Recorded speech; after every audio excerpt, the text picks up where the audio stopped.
네, 이번 회차는 2편의 1장 무역 결제 중에서 3절 환어음의 내용 공부하도록 하겠습니다. 자, 환어음이라고 하는 건 처음 보시는 분들도 굉장히 많으실 텐데요. 이거는 이제 어음이라고 하는 거, 어음 거래를 해보신 분들도 국내에서는 약속어음이라는 걸 사용하기 때문에 환어음 잘 사용하지 않습니다. 그래서 국제 물품 매매 거래에 관련된 내용들을 실무로 해보신 분들, 관련 내용 공부하신 분들만 아마 이제 보셨을 내용이긴 한데요. 이 환어음에 대한 내용을 하나의 회차로 구성해서 지금 진도를 나가는 것은 이 환어음 자체에 관련된 문제가 출제될 확률도 물론 있어요. 물론 있는데 한 두 문제, 세 문제, 많으면 세 문제 이렇게 직접적으로 환어음에서 출제가 될 수 있습니다. 그런데 거기에 추가해서요, 이 환어음이라는 걸 알아야 이후에 우리가 공부하게 될 추심이라든가 특히 신용장 거래를 이해를 할 수가 있습니다. 환어음이 국제물품 매매 계약에서 송금 방식을 제외하고는 나머지 결제 방식에서는 어떤 근간을 이루는 등뼈와 같은 역할을 하는 기본적인 결제의 수단이 되기 때문에 이걸 잘 이해를 하고 계셔야 이후에 진도를 나갈 수가 있습니다. 나중에 요거 환어음 쪽을 그냥 대충 넘기시면 추심이나 신용장 쪽에서 이해 안 가는 부분들이 생길 수가 있어요. 그렇다고 뭐 굉장히 어려운 내용은 아니고요. 생소해서 그렇지 내용이 그렇게 어렵진 않습니다. 환어음이라고 하는 부분도 여러분이 꼼꼼하게 기초 정리를 잘 해두셔야 이후의 진도가 가능하다 염두에 두시고 진행해 주셨으면 좋겠습니다. 자, 일단 대목차 1번에 보시면요, 환과 어음이라고 이렇게 구성을 해놨어요. 환어음은 이제 이렇게 두 개를 합친 건데요. 사실 이걸 두 개를 딱 이렇게 나눠 봤을 때 조합하면 환어음의 의미가 되는 것은 아니지만 일단 환이라고 하는 것 그리고 어음이라고 하는 것 각각의 의미를 좀 살펴보겠습니다. 환이라고 하면 한자로는 이렇게 쓰고요. 영어로는 exchange 이렇게 씁니다. 교환한다라는 뜻입니다. 자, 우리가 보통 이제 외국 환 이런 표현들 많이 쓰고요. 우리가 지난 시간에 송금 방식에서 송금환이라고 하는 여기서 또 환이라고 하는 내용을 공부했어요.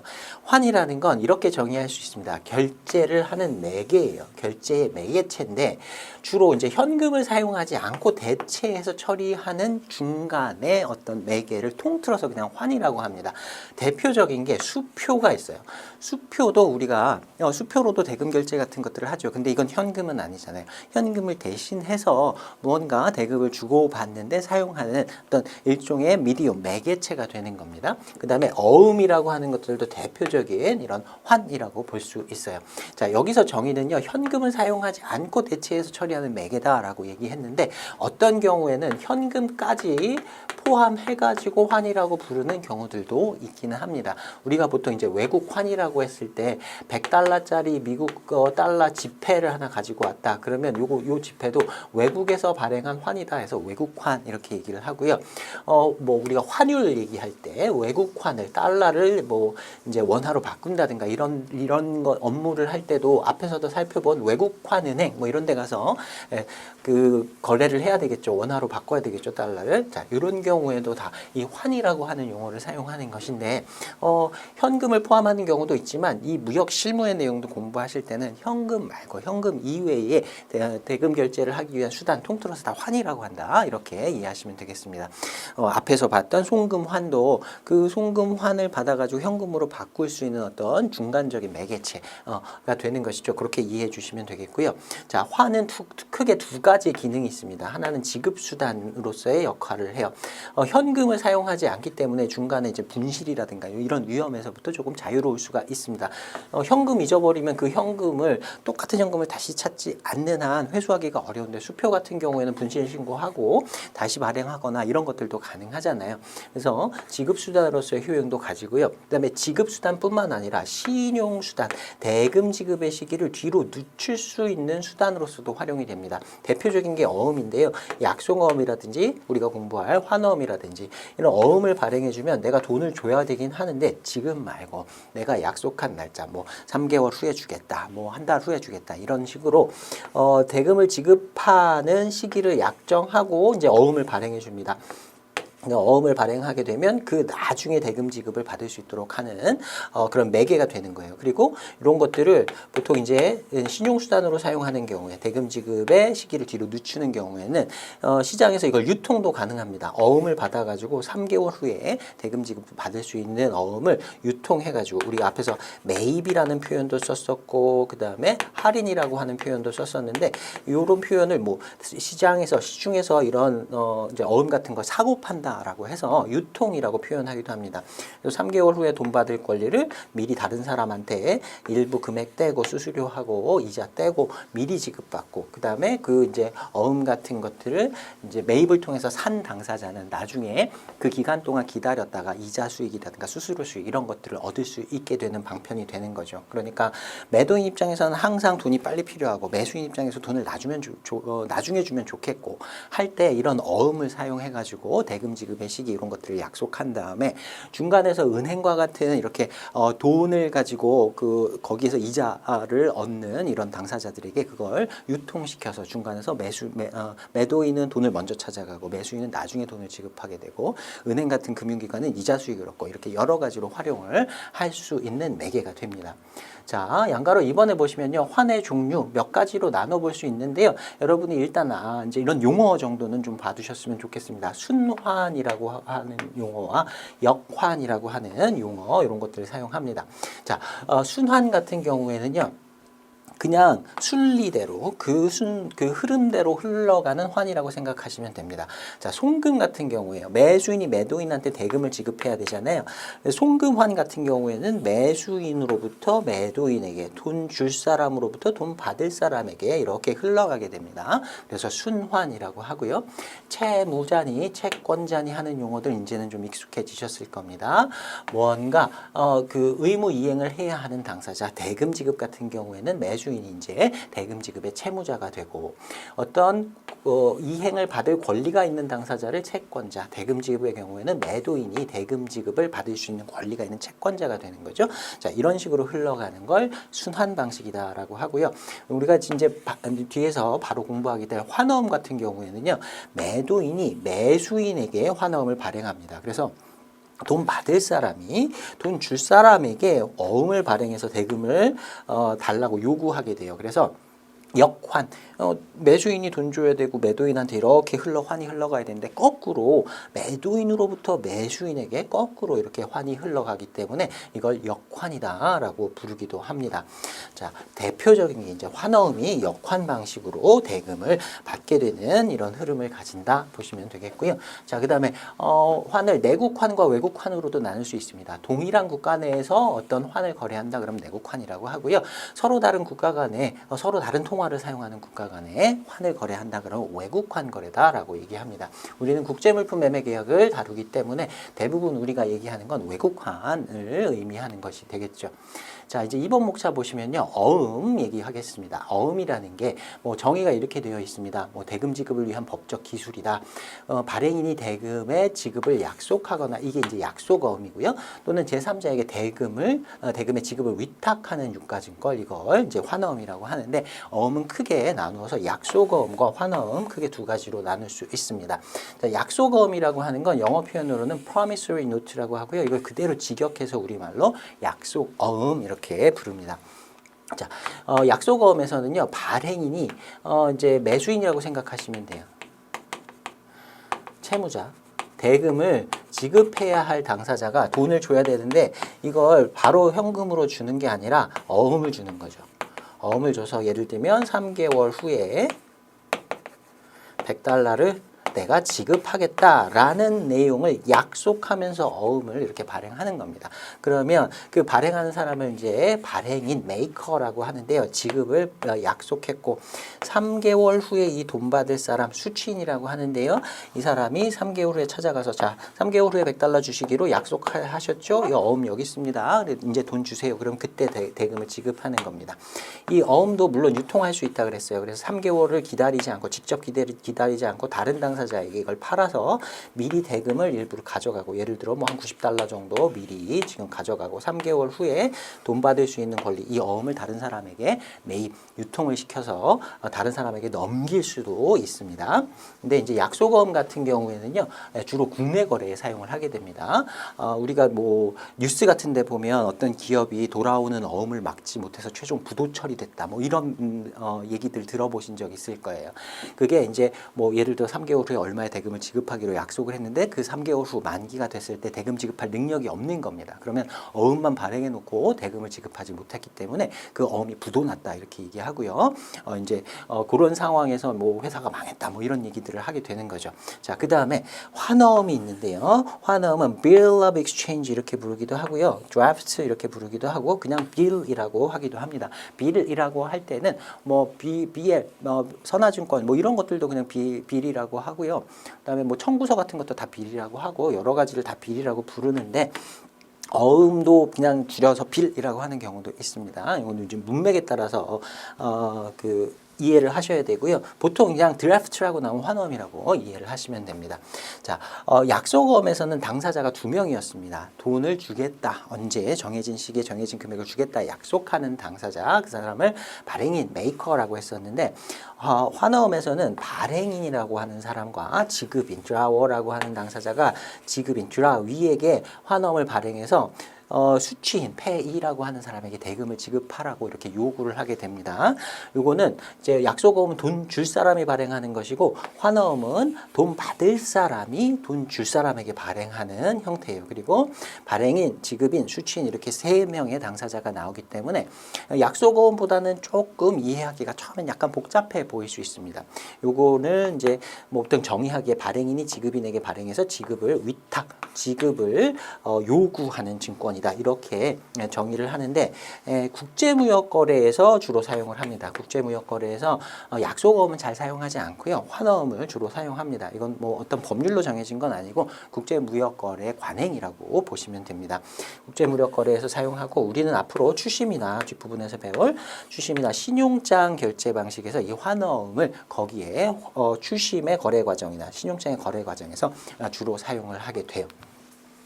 자, 대목차 2번에 환어음의 개요 보겠습니다. 자, 1번 목차의 정의 이렇게 나와 있는데요. 환어음이란 발행인이 수취인에게 일정한 날짜에 일정한 금액을 지급할 것을 지급인에게 위탁하는 어음이다. 드라워라고 하는 사람이 지급인, 드라위에게 위탁을 하는 거예요. 명령하는 겁니다. 자, 정해진 날짜에 정해진 금액을 써 있는 날짜에 페이로 지정되어 있는 수취인에게 지급하시오라고 하는 증권입니다. 자, 환어음 관련돼서 이제 영어 문제들도 많이 출제가 될 수 있기 때문에 영어 표현도 같이 좀 익혀 두셔야 되는데요. 환어음에서는 draw라고 하는 단어를 활용하는 경우가 많습니다. 자, draw는 그림 그리다라는 뜻도 있지만 서류 같은 걸 발행하다라는 뜻으로도 사용이 돼요. 그래서 환어음을 발행하는 사람이다. 그래서 drawer라고 하고요. 이제 무역거래에서는 돈 받을 사람, 매도인입니다. 매도인이 주로 발행이 되어서 돈 주시오라고 drawi, 이런 발행을 받는 사람, 환어음의 내용이 돈 달라라고 하는 내용이었으니까 그걸 받는 사람을 지급인이다, 이렇게 번역을 합니다. 환어음을 발행받는 사람, 대부분은 이제 매수인이 되거나, 신용장 같은 경우에는 매수인이 신용장을 개설해달라고 요구하는 은행이 지급인이 되기도 합니다. 자, 아무튼 매수인 또는 매수인의 거래 은행이 지급인이 되어서 계약에서 합의한 방법대로 이렇게 환어음을 발행하게 되면 환어음의 금액과 그리고 만기, 계약에서 미리 합의를 했어요. 그 내용대로 수취인, 페이라고 하는 사람, 대금 지급을 페이, 받는 사람을 말합니다. 그걸 우리말로 수취인 이렇게 번역하고요. 이 사람에게 지급하시오라고 하는 내용을 기재해서 발행하는 겁니다. 자, 매도인이 자기가 스스로 돈을 받을 거면 매도인이 발행이 되면서 자기가 스스로 수취인이 될 수도 있고요. 자기가 발행을 해가지고 이 돈 받을 거리를 다른 사람에게 매입을 통해서 유통시켰다라고 하면 이 매도인하고 다른 당사자, 매입은행과 같은 다른 그러한 이런 어음을 구매한 당사자, 그 매입한 당사자가 수취인이 되게 됩니다. 이거는 이제 정하기 나름이에요. 이런 흐름 일단 봐두시고요. 양괄호 2번에 보시면 환어음의 정의가 나오는데요. 그 밑에 영어 표현으로 나온 걸로 살펴보겠습니다. 이 영어 표현으로 나온 게 BEA라고 줄여서 얘기하는데요. Bill of Exchange Act, 영국의 환어음법 이라고 하는 법이 있는데 그 법상에 나와 있는 환어음의 정의입니다. 자, 이게 BEA에 나와 있는 정의다라는 것까지는 모르셔도 되는데 보통 우리 시험에 출제될 때는 이렇게 영국 환어음법의 정의 가지고 출제되는 경우들도 많아요. 그래서 이 내용 가지고 한번 살펴보겠습니다. 자, 내용 보시면 A Bill of Exchange 환어음은 is an unconditional order, 무조건적인 지시이다. 돈 달라고 하는 지시인데 거기 어떤 조건이 붙어 있지 않아야 합니다. 어음을 발행할 때는 만약에 이런 상황이 생기면 돈을 지급해라. 뭐 물품이 제대로 인도가 되면 대금을 지급하라라든지 어떤 조건을 붙일 수가 없게 돼 있어요. 조건 없이 무조건적으로 뭔가 오더 지시를 하는 것인데 in writing 서면으로 되어 있습니다. 자, 요거는 권리증권이기 때문에 그리고 유통 가능한 요식증권이기 때문에 말로 하는 게 아니고요. 증권의 형태로 발행이 됩니다. 서면으로 발행이 되어서 addressed by one person to another, 한 사람으로부터 다른 사람에게 address하면 보내다라는 뜻이 있어요. 보내어진 것이다. 이 one person을 drawer라고 할 수 있습니다. 발행인으로부터 다른 사람 받는 사람은 드라위 지급인이라고 했었죠. 자, 드라위에게 보내어진 서면의 무조건적인 지시인데 signed by the person giving it, 주는 사람이 서명을 해서 환어음에다가 발행인이 서명하도록 되어 있습니다. requiring the person to whom it is addressed, 그것이 보내어지는 당사자, 드라위가 되겠죠. 드라위에게 requiring, 요구하는 거예요. 어떤 지시를 하는데 뭘 요구하냐면 to pay, 지급하라고 하는 걸 지시하는 그런 요구사항이 들어있는 겁니다. on demand, 요구 시에, 그러니까 그 환어음을 제시를 하면서 자, 어음이 있으니까 대금 지급하십시오라고 요구를 하거나, 자, 여기서부터 크게 꺽쇠 한번 쳐볼게요. or at a fixed or determinable future time, 정해지거나 또는 정할 수 있는 장래의 어떤 기일에. 그래서 나중에 우리가 뒤에서 배울 테지만 환어음의 지급 시기에 따라서 환어음을 가서 돈 주세요라고 바로 요구할 수 있는 어음이 있어요. 만기가 따로 정해져 있지 않고요. 그 환어음을 제시하면서 드라위에게 돈 주세요라고 할 수 있는 어음이 있습니다. 그걸 일람불 어음이라고 하고요. on demand, 요구 시에 일람불로 요구하거나 또는 만기를 장래기일, 나중에 돈 주기로 하고 그 날짜는 미리 합의를 해놨어요. 그래서 정해지거나 또는 정할 수 있는 날짜에 지급하라고. 그래서 여기는 환어음의 만기와 관련된 내용입니다. A sum, 어떤 합계의 금액인데 certain in money, 금전상의 합계의 금액을 어떤 환어음의 금액이 환어음상에 써 있습니다. 100달러를 예를 들면 3개월 후에 지급하라 라는 내용이 들어있다거나 100달러를 on demand 요구 시에 지급하라 라든가 하는 내용이 들어있어요. 환어음의 금액이 써 있고요. 자, 그 다음에 to or to the order of specified person, 어떤 명시된 사람에게 지급하거나 또는 그의 오더, 지시에 따라서. 요거는 이제 수취인과 관련된 내용입니다. pay, 돈을 받을 사람을 정해줬어요. 그래서 그 사람한테 줘라라고 할 수도 있고요. 또는 그 사람의 지시에 따라라. 우리가 BL에서 선화증권에서 지시식 BL이라는 거 배웠었죠. 환어음도 지시식으로 발행을 할 수가 있습니다. 그래서 지시식으로 발행한 BL의 경우에는 배서에서 유통이 가능하다 그랬죠. 환어음의 경우에도 수취인의 자격을 배서에서 넘길 수가 있습니다. 우리가 앞에서 얘기했던 매입 과정을 통해서 돈 받을 권리를 누구 다른 사람에게 넘겼다라고 하면 그 수취인을 보통 이렇게 지시식으로 발행해가지고 배서해서 이렇게 양도해서 수취인의 자격을 다른 사람한테 넘길 수가 있습니다. or to bearer, 또는 소지인에게, 소지인식으로도 발행을 할 수가 있어요. 그래서 수취인을 기명해서 또는 지시식으로 발행하거나 또는 소지인식으로 이렇게 발행을 할 수가 있습니다. 자, 여기까지 쭉 읽었는데요. 한 문장입니다. 좀 길지요. 그리고 여기에는 드라원이, 드라윈이, 페인이 하는 용어가 안 나오고 그것들을 설명하고 있어요. 한 사람 한 사람을. 영국 환어음법 BEA에서는 이렇게 설명하고 있기 때문에 여러분들이 시험에서 환어음과 관련된 어떤 정의가 나왔을 때 이 문장이 가장 복잡한 문장이라고 보시면 됩니다. 그래서 우리가 가장 복잡한 문장으로 익혀두면 시험에서도 어렵지 않게 답을 골라낼 수가 있겠죠. 자, 다시 한번 정리하겠습니다. 중요합니다. 이 문장 자체로도 시험에 나올 나올 수 있고요. 환어음의 어떤 기본적인 특성 같은 걸 이해하시기 위해서는 이 문장을 내가 온전히 다 해석을 해가지고 이해를 할 수 있어야 됩니다. 자, 다시 볼게요. A bill of exchange, 환어음은 is an unconditional order, 무조건적인 지시이다. 이게 키워드예요. 돈 달라고 하는 요구다, 지시다. In writing, 서면으로 되어 있고, addressed by one person to another, 한 사람으로부터 다른 사람에게 보내어진, 그러니까 발행인이 지급인에게 보냈다. Signed by the person giving, 서면으로 그리고 서명도 해서 보내는 겁니다. 발행인이. 자, 그 다음에 requiring the person to whom it is addressed, 그것이 보내어지는 당사자, 그러니까 그 환어음의 지급인에게 요구를 하는데 to pay, 지급하라고. 근데 지급의 방법이 on demand, 요구 시에 환어음을 제시하면서 돈 달라고 요구해서 대금을 받을 수도 있고, or at a fixed or determined of future time, 정해지거나 정할 수 있는 장래기를 만기로 정할 수도 있습니다. 만기와 관련된 내용이라고 했고요. 그 다음에 a sum certain and money, 금전상의 어떤 금액, 그래서 거기에 환어음에다가 환어음의 금액을 기재하게 되고, 그 다음에 수취인과 관련된 내용, 누구에게 지급하느냐, 직접 to A라고 하면 A에게 지급하면 되고, or to the order of a specified person, 또는 어떤 지정된 사람의 지시에 따라서 지급하게 할 수도 있고, or to bearer, 그 어음의 소지인에게 지급하게 할 수도 있는. 그래서 맨 뒷부분은 수취인과 관련된 내용입니다. 여러분이 혼자서 한 2번 정도 읽어보시면서 반드시 해석을 좀 해보셨으면 좋겠어요. 자, 그 다음에 양가로 3번 보시면요. 환어음은 요식증권이면서 유통증권입니다. 당연히 유가증권입니다. 이거는 돈을 달라고 요구하는 증권이기 때문에 어음 자체가 그만한 가치를 가지고 있어요. 10만 원짜리 수표, 10만 원의 가치가 있다고 우리가 얘기하죠. 똑같이 뭐 100달러짜리 어음이다라고 하면 그것도 유가증권이라고 얘기할 수 있습니다.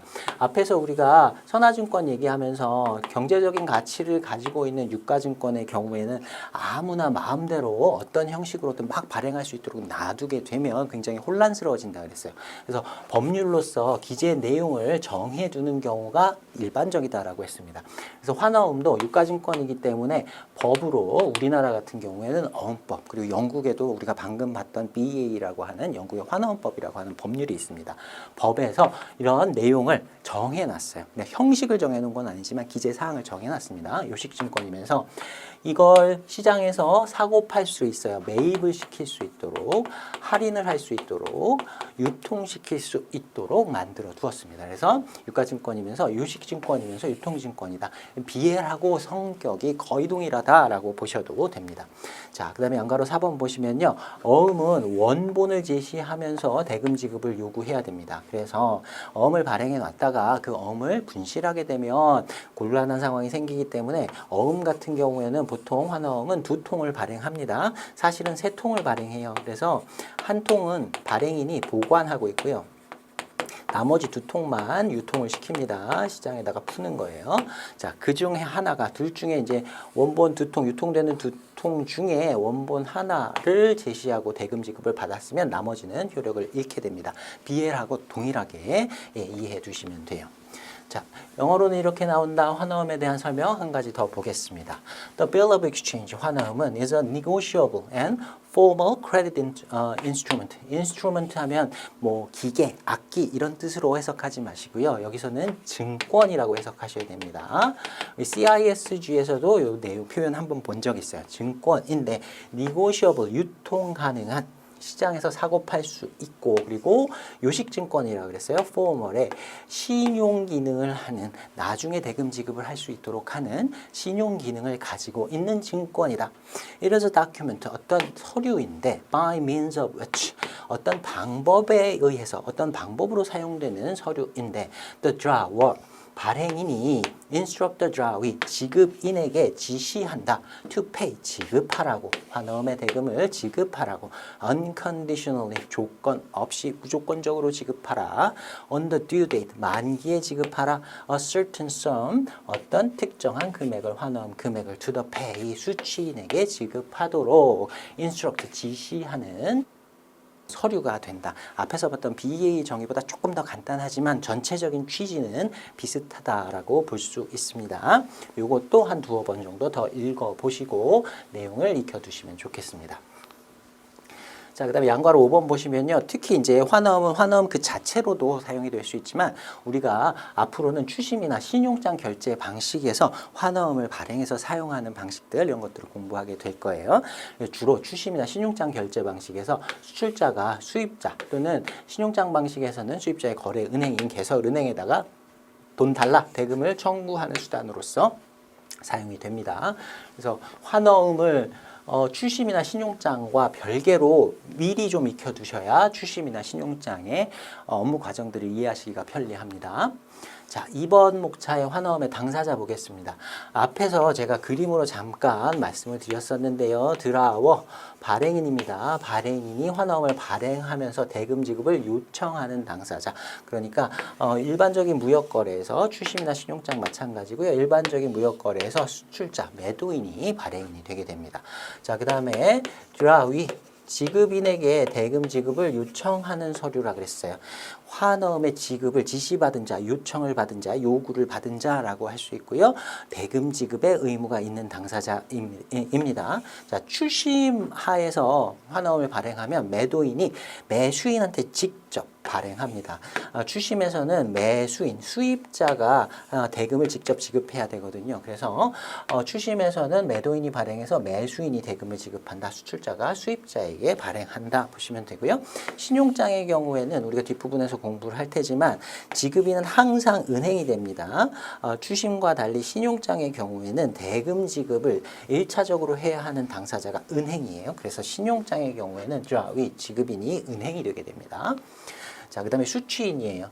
요구를 해서 페이, 이 사람에게 지급해라 라고 환어음에다가 정해주게 되는데요. 지급인에게 어음 금액을 지급받을 권리가 있는 당사자로 지정된 사람, 이 사람을 수취인이라고 합니다. 자, 추심이라고 하면 수출자가 직접 자기가 발행해서 나한테 돈 주세요. 내가 수취인이 될 수 있어요. 지정하기 나름입니다. 그런데 우리가 앞에서 공부한 대로 이제 매입이라고 하는 제도가 있다 그랬어요. 추심에도 이제 매입이라는 제도를 사용할 수가 있는데 매도인이 자기가 발행하고 자기가 발행인이 되고 수취인이 되는 게 아니라 돈은 나중에 받을 텐데 난 돈이 지금 빨리 필요하니까 이걸 은행에다가 매입은행에다가 팔아서 매입시켜서 유통시켜서 미리 돈을 받아갈 수가 있어요. 그렇게 되면 수취인 페이는 은행으로 바뀌게 됩니다. 나중에 그 환어음을 구매한 그 매입한 은행이 이제 드라위한테 지급인에게 가서 대금 지급을 요구하게 됩니다. 자, 그다음에 신용장의 경우에는 매입 신용장이라고 하는 경우 그 종류가 있는데 신용장의 종류 중에 매입 신용장은 이렇게 신용장 하에서 발행한 환어음을 은행에다가 매입시켜서 은행에다 팔아서 대금을 먼저 지급받는 방식이에요. 그래서 수취인은 역시 매입은행이 이제 수취인이 되게 됩니다. 지금은 수취인이 조금 헷갈리셔도 일단은 추심이랑 신용장은 조금 다르구나 라는 정도만 좀 봐두시면 되고요. 신용장의 경우에는 은행이 많이 개입하게 된다. 이 정도만 익혀두셔도 될 것 같아요. 자, 그 다음에 3번 목차 보시면 환어음의 발행과 양도입니다. 자, 양괄호 1번 보시면요. 환어음에 발행되어 있고요. 자, 국제물품 매매 계약에서 환어음을 발행하는 당사자는 매도인이다. 그 다음에 지급인은 추심인 경우에는 매수인이 되고 신용장인 경우에는 은행이 지급인이 된다 그랬어요. 자, 여기까지 앞에서 살펴본 내용이고요. 그 다음에 환어음 대금을 지급해야 하는 시기 만기를 계약에서 합의한 대로 정하게 되는데 만기가 일람지급일 수도 있고요. 기한부일 수도 있습니다. 일람지급이라고 하는 건 환어음을 갖다가 제시를 하게 되면 돈 주세요라고 요구하면 그때 요구를 받았을 때 바로 대금을 지급하도록 되어 있는 만기가 따로 기재되어 있지 않다고 보시면 됩니다. 근데 기한부 환어음 같은 경우에는 말 그대로 기한을 정했어요. 그래서 만기가 바로 그 어음을 제시한 때가 아니라 정해진 날짜 뭐 1개월 후, 3개월 후, 6개월 후, 1년 후 이런 식으로 정해놓고 나중에 대금 지급하도록 하는 환어음을 말합니다. 자, 이제 주로 이런 기한부 환어음 같은 경우에는 앞에서 얘기한 대로 환어음을 팔아버릴 수 있다.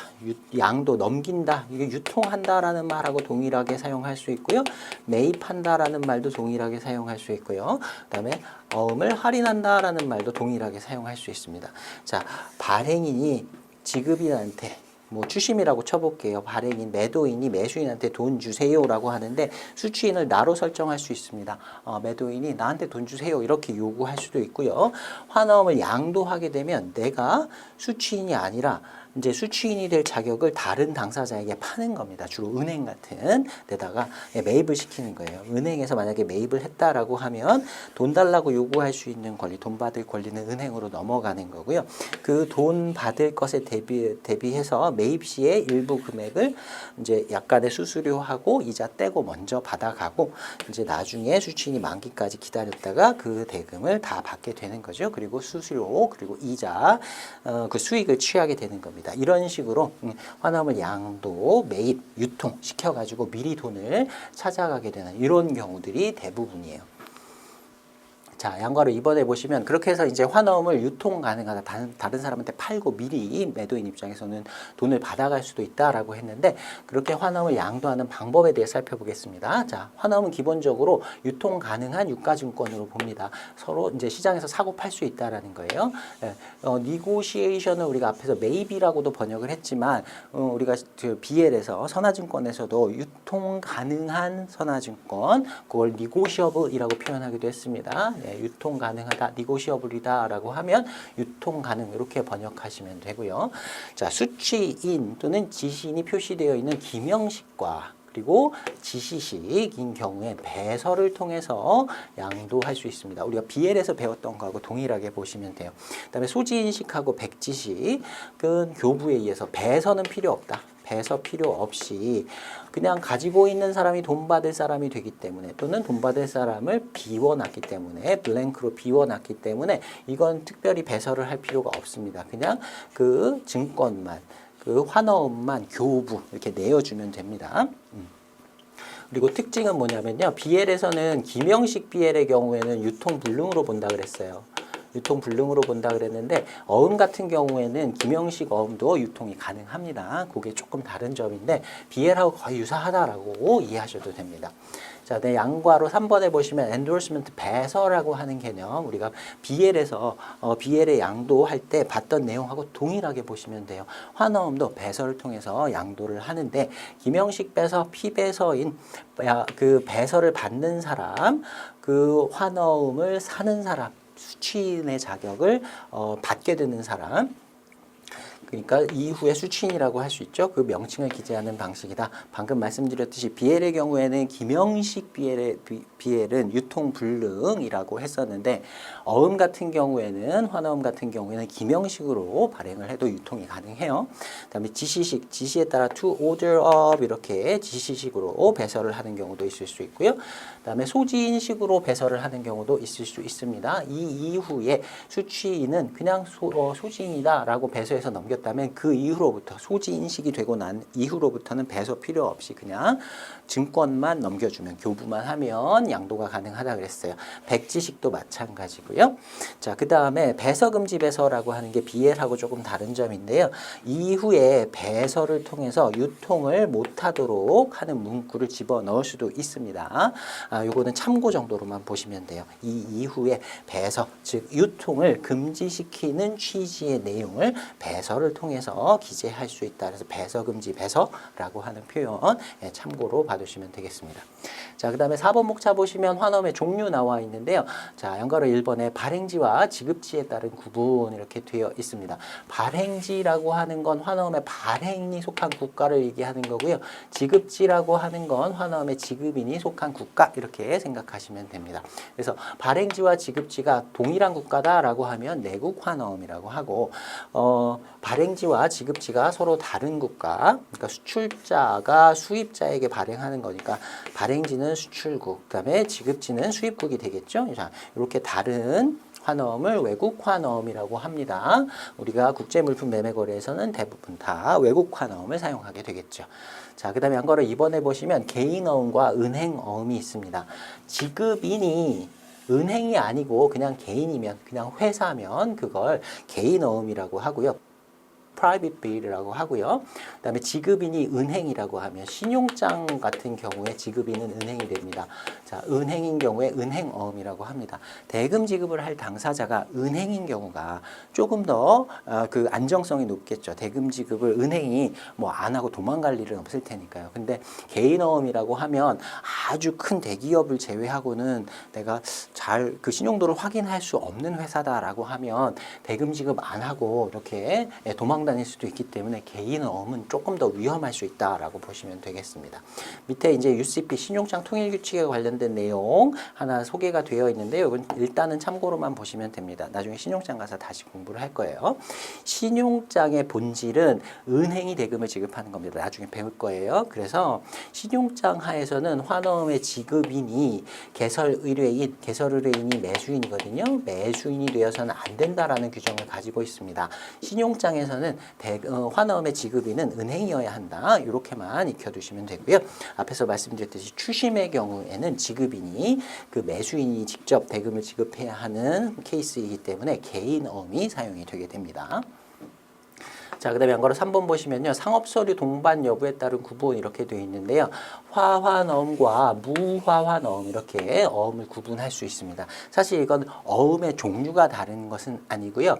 어음에다가 운송서류와 같은 것들을 덧붙여서 한꺼번에 이렇게 묶어가지고 송부를 하게 되면 화환어음이라고 하고 운송서류가 없이 어음만 보내게 되면 무화환어음이라고 합니다. 화환어음은 Documentary Bill of Exchange라고 하고요. 이 다큐멘터리가 상업서류 나중에 공부를 할 텐데요. 상업서류라는 건 선적서류라고 생각하시면 됩니다. BL과 같은 운송증권 같은 것들이 같이 덧붙여진 어음이라고 보시면 돼요.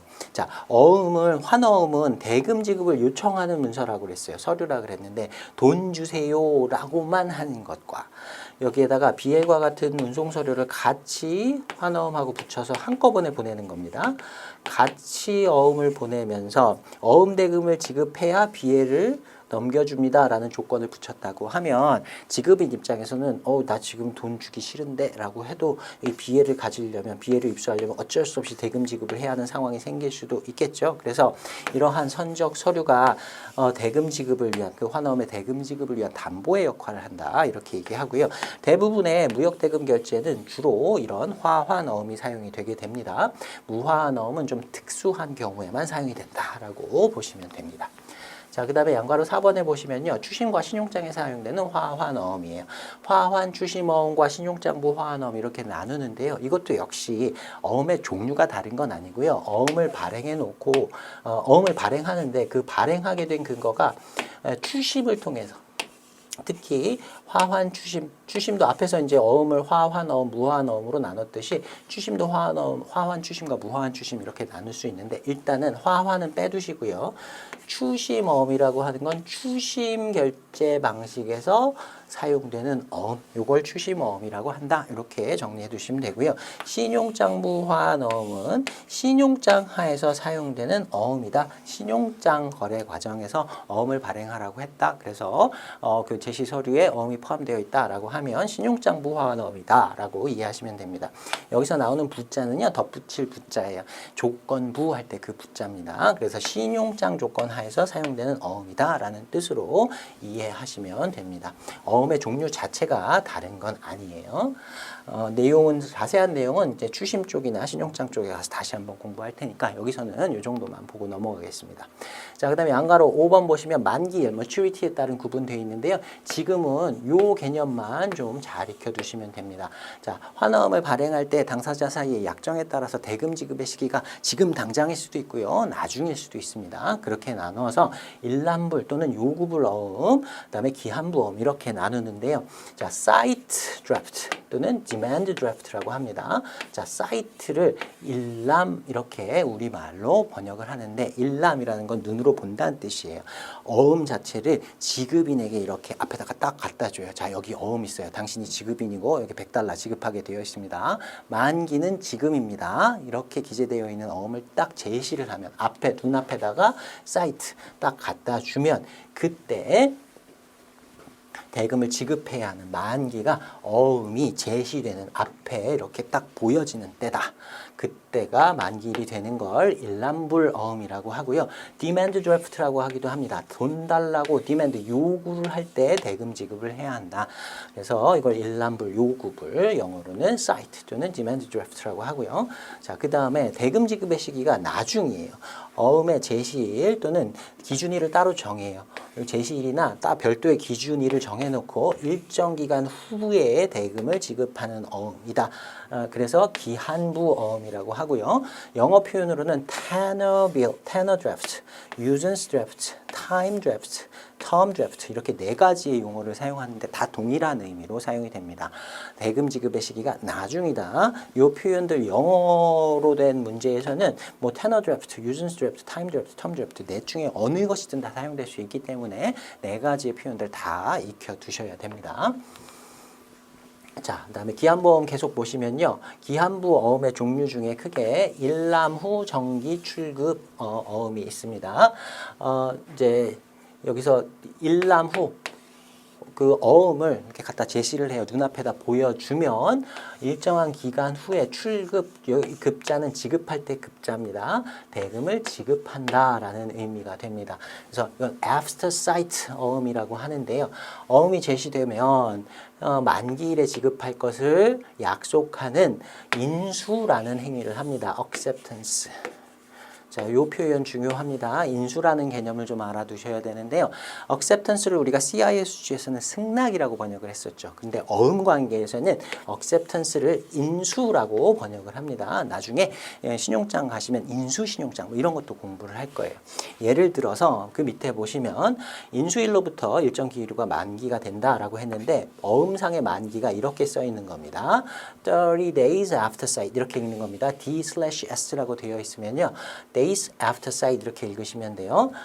일람 후, 눈 앞에 보여진 때로부터 30일 후가 만기다. 이렇게 표시가 되어 있는 거예요. 그러면 이 어음은 그 지급인에게 돈 이렇게 주기로 약속하셨죠? 라고 딱 보여주면 그때로부터 시작해서 30일 후가 만기가 되는 겁니다. 처음에 딱 보여줬을 때 이렇게 30 days after sight으로 만기가 된 어음을 보여줬을 때 대금 지급인이 그 어음을 알았습니다. 30일 후에 뭐 예를 들어 $100 내가 지급하도록 약속이 이미 되어 있어요. 환엄이 나한테 이렇게 발행이 됐군요. 내가 30일 후에 찾아오시면 이 $100를 드리겠습니다. 라고 약속하는 내용을 쓰고 몇 월 며칠자에 인수했다라고 거기다가 서명을 해서 다시 돌려줍니다. 다시 돌려주면 그 수취인이 그걸 그 어음을 제시했다가 인수를 받고 나서 가지고 있어요. 가지고 가서 기다렸다가 30일 후에 만기가 되면 자 30일 전에 당신이 인수하신 환엄이 여기 있습니다. 그러니까 지금 이제 돈을 주세요. 30일 후에 찾아오면 그 환엄의 원본을 제시하고 그다음에 대금을 찾아갈 수 있게 되는 이런 업무 절차를 거치게 돼요. 그게 일람후 정기 출급이고요. 일람후 정기 출급의 경우에는 인수라고 하는 절차를 거친다. 인수라고 하는 건 정해진 날짜에 정해진 금액을 지급하겠다라고 지급인이 약속하는 내용을 쓰고 거기다가 서명을 해서 다시 어음을 돌려주는 것이다.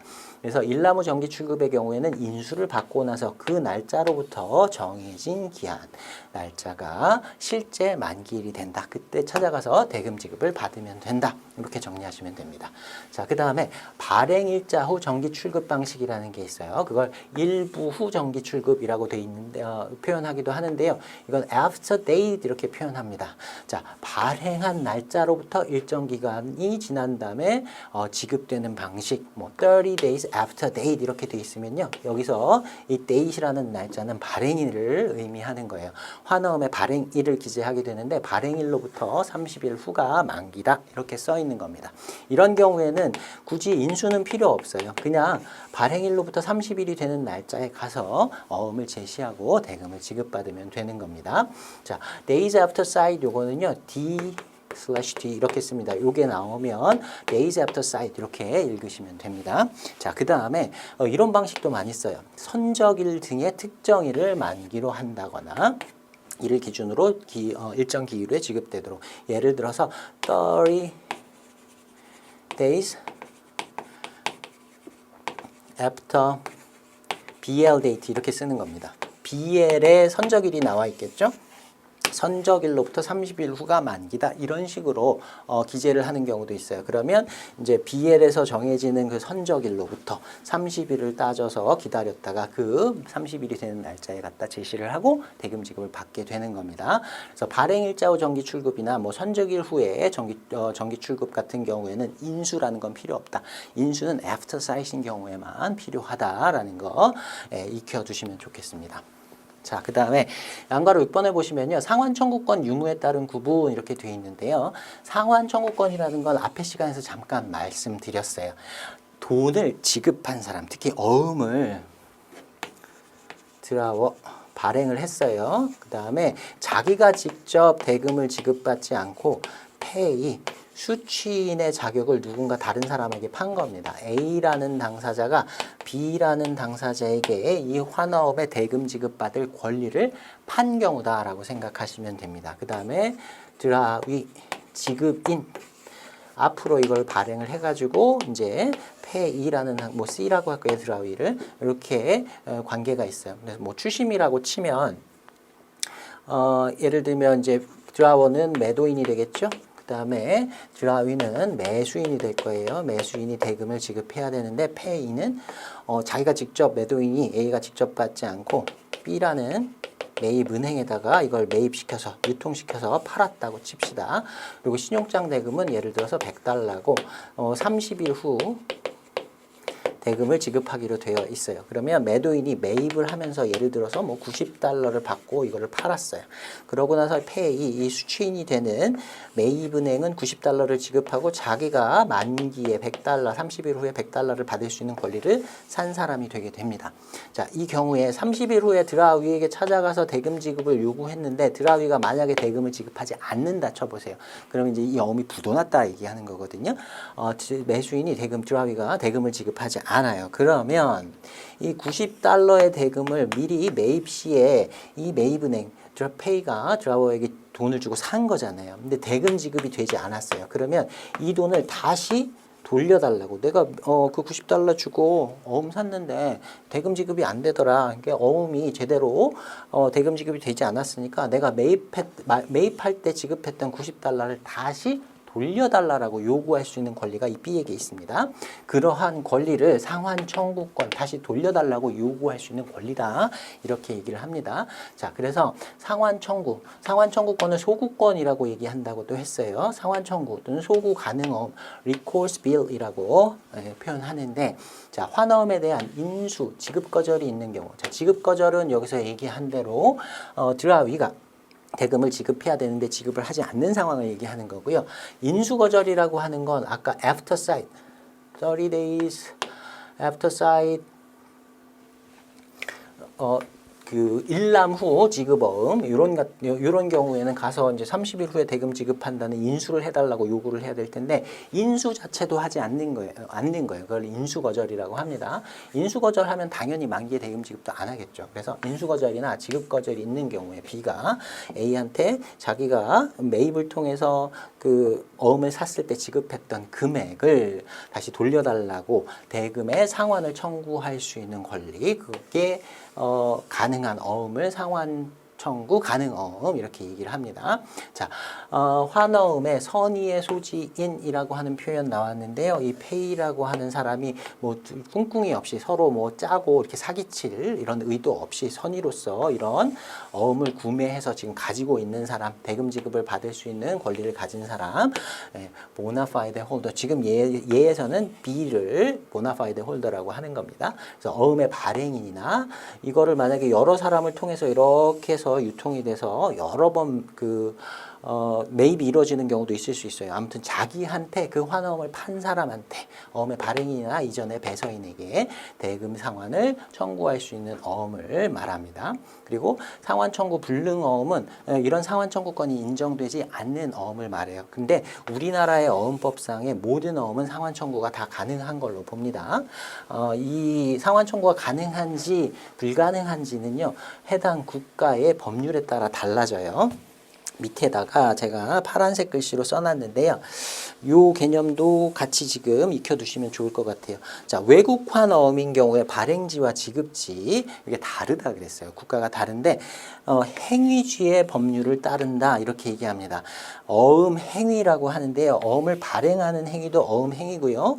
어음을 배서해서 유통하는 행위도 어음 행위입니다. 그리고 어음 대금을 지급하는 것도 어음 행위예요. 그래서 발행을 만약에 한국에서 했다라고 하면 어음의 발행과 관련돼서는 한국의 어음법이 적용되고요. 만약에 이게 미국에서 배서가 돼서 유통이 됐다라고 하면 이 배서, 유통과 관련된 것은 미국의 법을 따르게 됩니다. 그리고 만약에 이게 지급인이 영국에 있다라고 하면 지급과 관련된 법률은 영국 법을 따르게 되는 거예요. 그래서 이 상환이 가능한지, 상환 청구가 가능한지 불가능한지는 각각의 그 행위지의 법률에 따라 달려 있고요. 우리나라 어음법상에서는 모든 어음은 앞에서 얘기했던 배서금지 배서 이런 것들이 없다고 하면 상환 청구가 가능한 것으로 봅니다. 네, 다음 5번 목차 보시면 환어음의 기재사항 이렇게 되어 있는데요. 환어음의 기재사항과 관련해서 샘플 하나 살펴볼 겁니다. 근데 이 샘플과 관련된 내용으로 해서 문제가 한 문제 이상 반드시 출제된다 생각하시면 되고요. 많으면 2문제 정도 출제가 될 수 있습니다. 직접적으로 여기서 출제가 되지 않는다 하더라도 이 내용을 알고 있어야 다른 문제들을 풀 수 있는 경우들도 있기 때문에 이 내용은 좀 살펴봐 주시기 바랍니다. 환어음 샘플이라고 되어 있긴 한데요. 거의 이렇게 우리 시험에서는 출제가 될 것이다. 그래서 위치까지도 이걸 보면서 좀 익혀두시면 나중에 문제 푸실 때 편하게 푸실 수가 있을 겁니다. 자, 환어음의 기재사항은 크게 나누면 필수 기재사항, 그 다음에 임의 기재사항 이렇게 두 가지로 나눌 수가 있는데요. 이 환어음 샘플 밑에 보시면 표로 필수 기재사항, 임의 기재사항 다시 정리가 되어 있습니다. 네, 표를 보면서요. 필수 기재사항은 제가 지금 여기다 노란색으로 이렇게 칠판에다 표시를 해놨어요. 한꺼번에 보면서 지나가도록 하겠습니다. 자, 환어음은 요식증권이라고 했으니까요. 법률로 정한 사항들, 그걸 필수 기재사항이라고 하는데 그 사항들을 반드시 포함하고 있어야만 유효한 것으로 인정을 받을 수가 있고요. 임의 기재사항은 우리가 BL에서 살펴본 것 동일하게 보시면 돼요. 반드시 기재되어야 하는 것은 아니지만 필요에 따라서 당사자들이 여기다 추가적으로 더 기재한 사항이 있을 수도 있다. 자, 이렇게 두 개로 구분을 해보겠습니다. 자, 일단 맨 위에 가운데 위에 보시면요. Bill of Exchange 이렇게 해서 환어음의 표시 이렇게 되어 있는데요. 이게 환어음이라는 걸 표시를 해줘야 됩니다. 이런 표시가 없으면요. 이게 환어음인지 약속어음인지 알 수가 없어요. 환어음과 약속어음은 사용되는 방식이 약간 다르기 때문에 이게 환어음이라는 걸 반드시 표시를 해줘야 됩니다. 그래서 필수 기재사항이 되게 됩니다. 자, 그 다음에 왼쪽 상단에 보시면 넘버 해갖고 숫자가 나와 있는데요. 이게 어음 번호입니다. 이거는 발행인이 자기가 임의의 숫자를 그냥 부여하면 되는 것이고요. 필수 기재사항은 아니에요. 그리고 그 어음 번호 바로 밑에 보시면요. 지금 이 샘플에서는 for US dollar $22,000 이렇게 되어 있습니다. 22,000달러 하고 어음 금액이 숫자로 이렇게 표시가 되어 있습니다. 뒤에는 센트고요. 자, 이렇게 숫자로 어음 금액이 일단 표시가 왼쪽 상단에 되어 있는데 이따가 보시면 중간에 그 내용에 문자로도 이 어음 금액이 표시가 되어 있습니다. 예, 그 어음 금액은 이중으로 이렇게 표시를 한다라고 보시면 되고요. 자, 그다음에 오른쪽 상단에 보시면 날짜하고 장소가 이렇게 나와 있어요. 이 날짜가 발행한 날짜, 이 환어음을 발행한 날짜가 되고요. 이 장소가 발행지가 됩니다. 자, 이건 둘 다 필수 기재사항인데요. 발행인은 왜 필수 기재사항이냐면 우리가 앞에서 얘기했듯이 환어음의 만기가 뭐 30 days after date 이런 식으로 표현이 되는 경우도 있다 그랬어요. 그래서 발행일이 있어야 만기를 정할 수 있는 경우도 있기 때문에 발행일은 반드시 써줘야 된다. 자, 그 다음에 발행지는 앞에서 얘기했듯이 그 환어음의 경우에는 환어음의 행위지가 법률에 준거법을 적용하는 근거가 된다. 행위지의 법률을 적용한다라고 했습니다. 그래서 이 환어음과 관련된 발행과 관련된 그 행위에 대해서는 여기 서울 코리아라고 되어 있기 때문에 우리나라 한국법을 적용하게 됩니다. 그래서 그 적용될 법률을 적용하는 장소가 되기 때문에 발행지도 반드시 기재가 되어야 하는 필수 기재 사항이에요. 자, 그 다음에 그 밑에 보시면 여기서부터가 이제 본문입니다. 본문에 처음에 이 샘플에서는 at site 이렇게 되어 있습니다. 있습니다. XXX는 여기 숫자 같은 것들이 지운 것이라고 보시면 되고요. 그냥 at side 이렇게 읽으시면 됩니다. 자, 만기를 표시합니다. 만기를 이렇게 제일 처음에 표시하게 되고요. 이것도 만기가 있어야 대금 지급이 가능하기 때문에 필수 기재 사항이다라고 익혀봐 주시면 되겠죠. 이게 만약에 30일 일남 후 30일 지급이다라고 하면 at 30 days after signed 이런 식으로 써 있게 되겠죠. 만기를 이런 식으로 쓰는 겁니다. 자, 그 다음에 first bill of exchange 첫 번째 환어음 이렇게 돼 있고요. 괄호에서 second of the same tenor and date being unpaid 이렇게 되어 있습니다. 그대로 해석을 해보면 두 번째의 같은 원본과 날짜의 것이 지급되지 않았다면 이라는 뜻이에요. 우리가 환어음은 앞에서 원본 두 통이 발행이 된다 그랬습니다. 그래서 이건 첫 번째 원본에 이렇게 써 있다라고 보시면 돼요. 원본 중에 어느 한 통을 제시하고 대금 지급을 받으면 되는데 두 번째 걸 미리 제시를 하고 돈을 받아갔다면 대금 지급을 안 해도 된다는 뜻입니다. 이 첫 번째 환어음에 대해서 두 번째 걸 지급하지 않았다면 지급해라라는 의미가 되고요. 만약에 두 번째 환어음이라고 하면 이게 이렇게 써 있겠죠. Of second bill of exchange, first of the same tenor and date being unpaid 이렇게 첫 번째 것에 대해서 대금 지급을 하지 않았다면 이 두 번째 환어음에 대해서 대금을 지급하라라는 의미로 보시면 됩니다. 그리고 중간에 보시면 same tenor라는 표현이 나오는데요. 우리가 방금 앞에서 봤을 때 이걸 기한부라고 번역을 한다라고 했습니다. 그런데 이게 한 99%는 기한부로 번역이 되는데요. 이 케이스에서는 다른 의미로 해석이 됩니다. 여기서 same tenor는요. 같이 발행된 원본 중에 한 통을 테너라고 얘기해요. 그래서 첫 번째 원본, 두 번째 원본 같이 발행된 원본 중에 첫 번째에 대해서 대금을 지급하되 두 번째 것 같이 발행됐으니까 날짜도 같겠죠. 같이 발행된 그 원본 중에 날짜도 같은 것에 대해서 대금 지급을 하지 않았다면 이라는 뜻이 됩니다. 지금 이 표현은 바뀌지 않고 그대로 출제가 될 테니까요. 이대로만 익혀두시면 됩니다. 자, 그 다음에 계속 보시면 여기가 이제 실질적인 주요 내용이 다 들어가는 것이라고 보시면 되고요. 자, pay 이렇게 나와요. 지급하라. 환어음은 대금 지급을 요구하는 지시라 그랬습니다. 그래서 대금 지급의 요청에 관련된 내용이 반드시 들어가야 되고요. 그리고 누구에게 지급해라 수취인이 뒤에 나옵니다. 여기가 수취인 자리예요. 이거 잘 물어봅니다. 이 환어음의 대금 지급을 받을 당사자를 여기다가 쓰는 겁니다. 그래서 pay to 이에게 지급해라. 자, 지금 이 예시에서는 이 샘플에서는 ABC Bank or order 이렇게 되어 있습니다.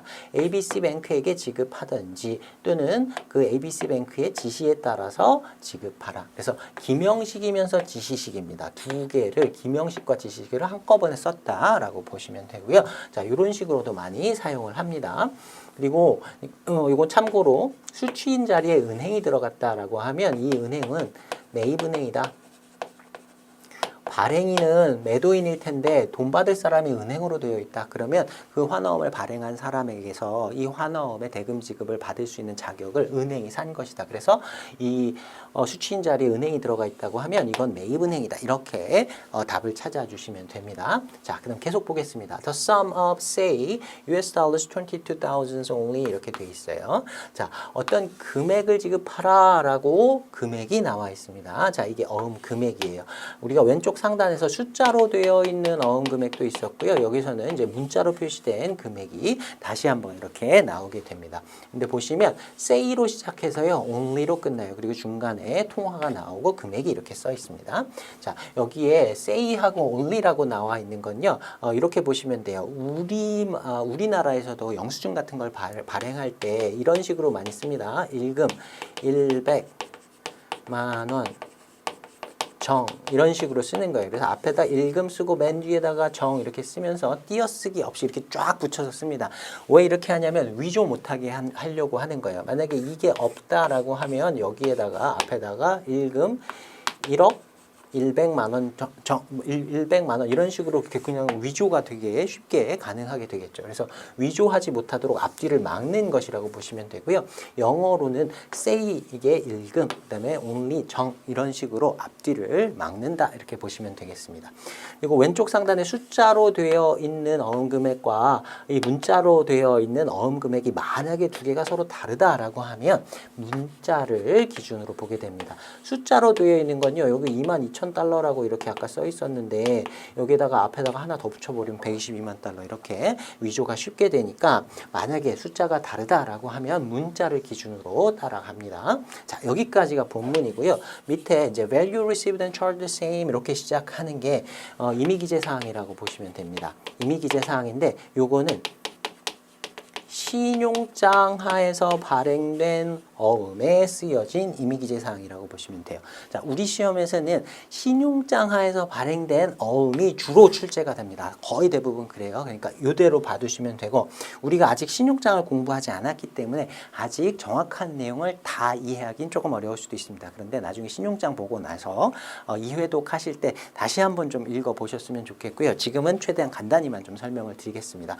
일단 value received라고 하는 표현은 대가 수치 문구라고 하는데요. 별 의미 없이 관행적으로 쓰는 문구라고 보시면 됩니다.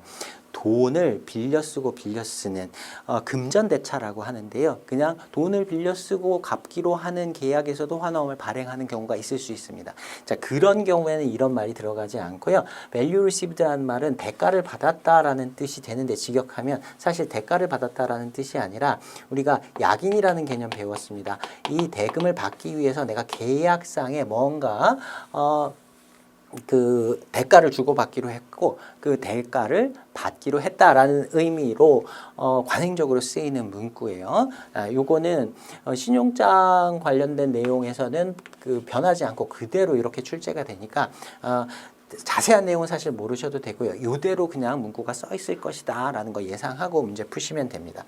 자, 그 다음에 and charge the same 같은 금액을 청구하라 to account of 하고 시나가멘트 뭐 이렇게 해갖고 회사 이름이 하나 나와 있는데요. 요것도 시험에 자주 나옵니다. 같은 금액을 청구하라 하고 여기에 회사 이름이 나와 있습니다. 이게 신용장에서 개설 의뢰인이고요. 개설 의뢰인이 매수인입니다. 잠깐만 설명드리면요. 자, 신용장에서는요. 신용장의 본질은 은행이 매수인이 아니라 은행이 1차적으로 매도인 수익자라고 하는데 신용장에서는 수익자에게 대금을 지급하기로 하는 것 이게 신용장의 본질입니다. 그래서 신용장 하에서 환어음을 발행했다라고 하면 매도인이 은행 앞으로 대금 지급하라 매도인이 발행인이 되어서 지급인인 은행 앞으로 이렇게 대금 지급하라고 요구를 하는 거예요. 근데 신용장 상황에서는 신용장 대금을 지급한 은행 개설은행이라고 하는데 이 개설은행이 나중에 매수인한테 이 신용장 대금을 다시 받습니다. 자기가 매도인한테 주고요. 그 금액을 매수인한테 나중에 받아요. 그래서 그 환어음을 발행한 매도인이 은행한테 하는 말이라고 보시면 됩니다. 지금 이 금액을 여기에 써 있는 ABC뱅크 매입은행한테 지급을 하되 그 금액은 당신이 나중에 개설의뢰인 이 매수인한테 받으시면 됩니다. 라는 내용을 여기다 기재한 것이다 라고 보시면 됩니다. 네, 제가 여기다 왜 별표를 해놨냐면 여기가 신용장에서의 매수인 자리다. 개설의뢰인 자리다. 요거 시험에 자주 나와요. 요거는 앞의 내용은 잘 이해를 못해도 아무튼 이 자리에 value received and charged the same to the account of 하고 뒤에 개설 의뢰인 매수인이 기재가 된다. 이것만 잘 익혀두시면 됩니다. 일단은 자, 그 다음에 그 밑에는요 환어음을 발행하게 된 근거를 쓰게 되는 거예요. 자, 이 환어음을 이거는 신용장 하에서 발행된 그 환어음의 문구라 그랬어요. 이 환어음을 내가 어떤 신용장 하에서 발행했다 그 정보를 써주는 겁니다. 그래서 여기는 신용장의 정보가 들어가요. 보시면 NOP Bank 뉴욕 이렇게 되어 있고요. 이 신용장을 개설한 은행이 들어가게 됩니다. 이 신용장은 이 은행에서 개설을 했고 LC 넘버 신용장 번호는 어떻게 되고 그 신용장의 날짜 개설일은 언제다 이런 그 신용장의 정보들이 쭉 들어가게 돼요. 자, 여기까지 본문이 쭉 해서 끝났고요. 그 다음에 맨 밑에 왼쪽에 보시면 to 이렇게 되어 있습니다. 자, 환어음을 대금 지급하라 라고 하는 어떤 지시서다 편지라고 생각을 했을 때 이 편지를 받는 사람 여기다 쓰는 겁니다. 그러니까 드라위가 여기 들어가게 되겠죠. 지급인이 XYZ 뱅크 뉴욕 이렇게 되어 있고요. 이 사람이 지급인이 됩니다. 이것도 지급인이 누군지를 반드시 써줘야 되겠죠. 그래서 필수 기재 사항이 되고요. 그리고 밑에 주소 같은 것들이 장소 이름이 나올 텐데 여기가 대금을 지급해야 하는 장소가 됩니다. 발행지와 마찬가지로 지급지도 적용될 법률을 결정하는 근거 기준이 되기 때문에 이것도 반드시 들어가야 하는 필수 기재 사항이에요.